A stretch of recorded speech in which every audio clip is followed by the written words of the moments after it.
ভারতীয় সকল ভিসা নিয়ে ঝামেলা হলেও অর্থাৎ কষ্ট পেতে হলেও একটু এন্ট্রি ভিসা নিয়ে কিন্তু একটা ভালো সুখবর রয়েছে যে এন্ট্রি ভিসা এখন আপনি খুব ইজিলি করতে পারবেন, কারণ এখন ভারতের গভর্নমেন্ট অন্যান্য ভিসাগুলো দিতে না চাইলেও এন্ট্রি ভিসাটা কিন্তু সুন্দরভাবে দিচ্ছে যদি আপনি সঠিকভাবে প্রসেসিং করতে পারেন। হ্যালো বন্ধুরা, আমি রাকিব আপনাদেরকে আবারও স্বাগত জানাচ্ছি ইন্ডিয়ান ভিসা রিলেটেড আরেকটি নতুন ভিডিওতে। যেহেতু আজকের ভিডিওটি খুবই গুরুত্বপূর্ণ, আপনারা আশা করি ভিডিওর সম্পূর্ণ অংশটি দেখবেন।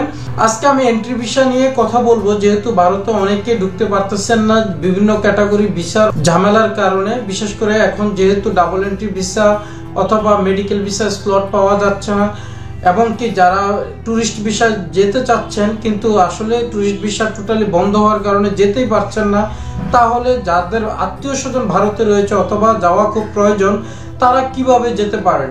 এর মধ্যে সবচেয়ে সহজ পথ হচ্ছে আপনার এন্ট্রি ভিসা। এন্ট্রি ভিসার মাধ্যমে কারা কারা যেতে পারেন ভারতে? আসলে এন্ট্রি ভিসার মাধ্যমে তারাই যেতে পারবেন যাদের আত্মীয় স্বজন ভারতে রয়েছে, এবং কি আরেকটা সহজ পথ হচ্ছে যারা ইনভাইটেশন লেটার পাবেন কোনো প্রোগ্রাম অথবা কোনো একটা প্রতিষ্ঠান থেকে যে আপনার ইন্ডিয়াতে যাওয়া খুব প্রয়োজন, তখনই কিন্তু আপনি এন্ট্রি ভিসাটা নিতে পারবেন।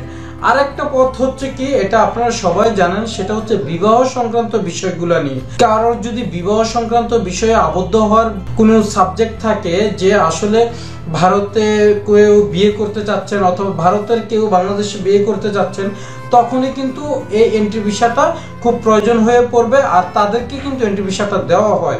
এন্ট্রি ভিসার সিস্টেমটা কি, যখন আপনি ভারতে যাবেন কোনো আত্মীয় স্বজনের কাছে, যখন তাদের কোনো আধার কার্ড অথবা অন্যান্য কোনো ডকুমেন্ট ফটোকপি অথবা স্ক্যান কপি যখন আপনার কাছে পাঠাবে, ওই কপিগুলো নিয়ে যখন ভারতীয় হাইকমিশনার অফিসে গিয়ে ওটা অ্যাটেস্টেড করে নেবেন, তখনই কিন্তু আপনার অনেকটাই হয়ে যায় কাজ যে আপনি ভিসাটা পেয়ে যাবেন। আর বাকি অংশটা থাকে যখন আপনি ভিসা সেন্টারে স্টিকারটা লাগবে, তারপরে আপনার সম্পূর্ণ কাজ কমপ্লিট, অর্থাৎ আপনি এখন ইন্ডিয়াতে যেতে পারবেন।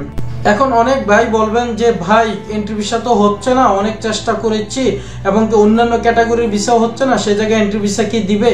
আমি বলবো যে সেই ভাইদেরকে লক্ষ্য করে যে আপনারা কি কখনো এন্ট্রি ভিসার জন্য প্রয়োজনীয় ডকুমেন্ট অর্থাৎ যেটা প্রপার ডকুমেন্ট প্রয়োজন এন্ট্রি ভিসার জন্য, সেই ডকুমেন্ট সহকারে কি অ্যাপ্লাই করেছেন?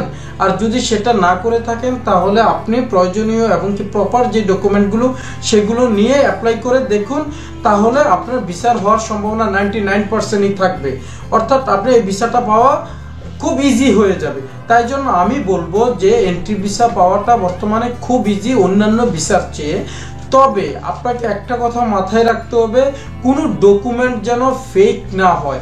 যেহেতু আপনার ওই দেশ থেকে আপনার কোনো আত্মীয় স্বজন আপনাকে প্রয়োজনীয় ডকুমেন্টটা পাঠাবে, সেই ডকুমেন্টটা যেন অরিজিনাল হয় এবং অথেন্টিক হয়। আরেকটা বিষয় আমি বলে রাখি, যে যারা আসলে এখন ইন্ডিয়াতে ঘুরতে যেতে চাচ্ছেন কিন্তু আসলে কোনো ওয়ে নেই, তাদের ক্ষেত্রে কি একটা পথ আছে সেই বিষয়টা নিয়ে আমি কিন্তু একটা ভিডিও তৈরি করব। জি ফর্ম নামে কিভাবে এই ফর্মটা কালেক্ট করতে হয় এবং কিভাবে এই ফর্মটা দিয়ে আবেদন করতে হয়, সেই বিষয় নিয়ে আমি পরবর্তীতে একটা ভিডিও করে আপনাদেরকে দেখানোর চেষ্টা করব যে এই বিষয়ে গিয়েও আপনি ভারতে কিভাবে ভ্রমণ করে আসতে পারেন। ওকে বন্ধুরা, আমি পরবর্তী ভিডিওতে সম্পূর্ণ ডিটেলস এই বিষয়টা নিয়ে আলোচনা করব, সি ফর্মের বিষয়টা নিয়ে। আপনারা ভালো থাকবেন, পরবর্তীতে কথা হবে অন্য কোনো ভিডিওতে। আল্লাহ হাফেজ।